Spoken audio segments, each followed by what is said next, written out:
आप आज झूठ जैसी लग रही हैं। तुम भी बड़े प्यारे लग रहे हो। तेरे नैनों ने लूटा ऐसे मेरा जीना दुश्वार है, तेरा जिक्र रहे जुबां पे बस तेरा ही ख्याल है, कुछ याद ही नहीं कब हुआ तेरा तू मेरा सब। क्या बात है? आई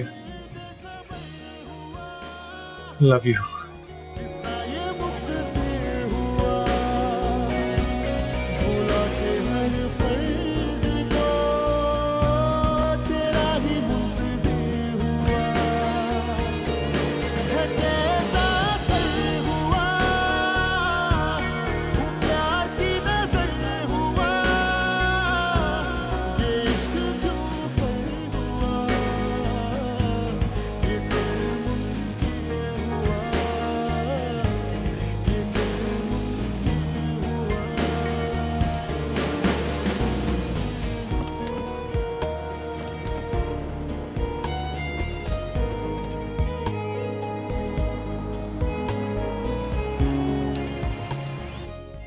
जी शाम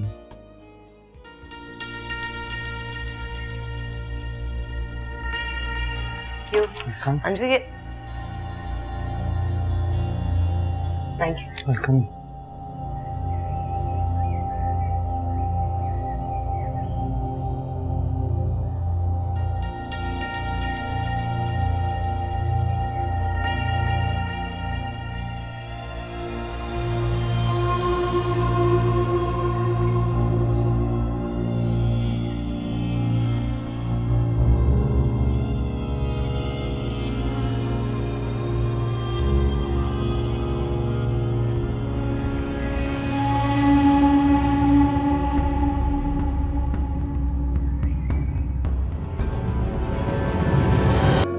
शादी से खुश हो?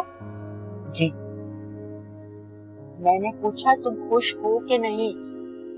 इस सवाल का इतना मुख्तसर और सिंपल जवाब नहीं हो सकता। जी।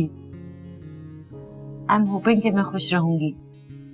शादी करते हो तो सब लड़कियां घबराती हैं। समझदार हो गई हो, बात का रुख मोड़ना खूब सीख गई हो। इसका मतलब मेरी मुरूना सचमुच बड़ी हो गई है, लेकिन इतनी बड़ी नहीं हुई कि मुझसे कुछ छुपा सके। क्या बताऊं? वही जो तुम्हारा खामोश और मुख्तसर सा जी कह रहा है। क्या कह रहा है?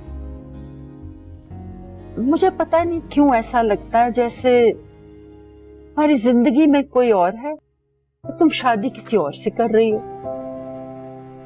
आपको ऐसा लगा? मेरी जिंदगी में और कौन आ सकता है? मुझे तो ऐसा ही लगा।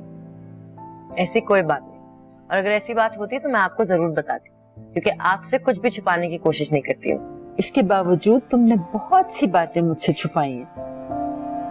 यही तो तुम्हारी खामी है। तुम अपनी खामोशी में दूसरों पर कुर्बान हो जाती हो। कॉलेज के जमाने में तुम्हारी अपनी फ्रेंड्स और टीचर्स ने कितनी तुमसे नाइंसाफी की थी, और वो अक्सर छोटी छोटी ज्यादतियां करती रहती थी, लेकिन तुम हमेशा मुझसे छुपा जाती थी। और अब भी मुझे यही डर है कि जिंदगी के इतने बड़े फैसले में कहीं वक्त तुमसे ज्यादती ना कर जाए। ऐसी कोई बात नहीं, आप चाहे किसी की भी कसम उठवा लें।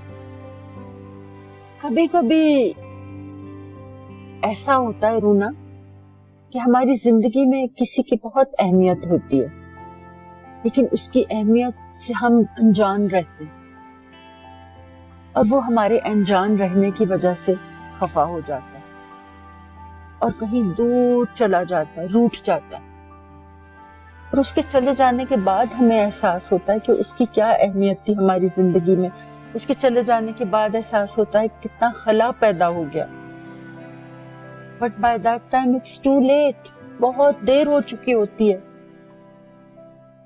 मुझे भी तुम्हारी उम्र में ऐसा ही लगा था कि मेरी जिंदगी बिल्कुल बेकार है, मैं तन्हा हूँ, बिल्कुल अकेली हूँ। वो मेरे आसपास था ही नहीं। मैंने सोचा ऐसी जिंदगी जीकर क्या करना है, इसे दान कर देते हैं। इसीलिए मैंने ये स्टेप उठाया। मैं जब चर्च के दहलीज की इस तरफ आई तो एहसास हुआ कि मेरी जिंदगी में कोई था। पीटर मुझसे 2 साल सीनियर था। तुम्हें पता है रूना, पीटर आजकल कहाँ है? कोयटा के एक चर्च में फादर है। हम दोनों की खामोशी ने हमें इस तरह तन्हा तन्हा जिंदगी गुजारने पर मजबूर कर दिया। और मुझे यही डर है कि तुम्हारी खामोशी की वजह से कोई और खामोश और अकेली जिंदगी गुजारने पर मजबूर ना हो जाए।